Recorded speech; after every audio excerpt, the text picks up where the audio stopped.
Մենք գնում ենք դրան, որ մենք ընդամենը դառնանք սպասարկող երկիր, հյուրանոցներ, վարսավերանոցներ, տեղատուներ, ինֆորմացիայի աղբյուրները այսքան բազմազան չէին, մարդիկ ունեին ընդամենը մի հեռուստացույց, մի ռադիո։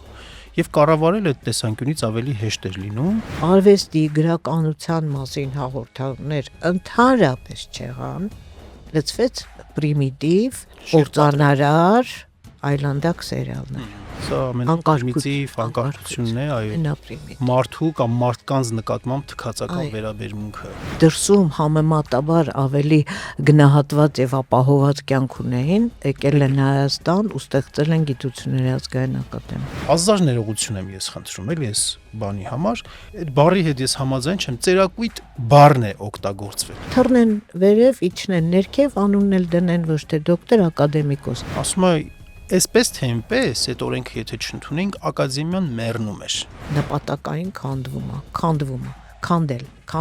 քանդել մինչև վերջ։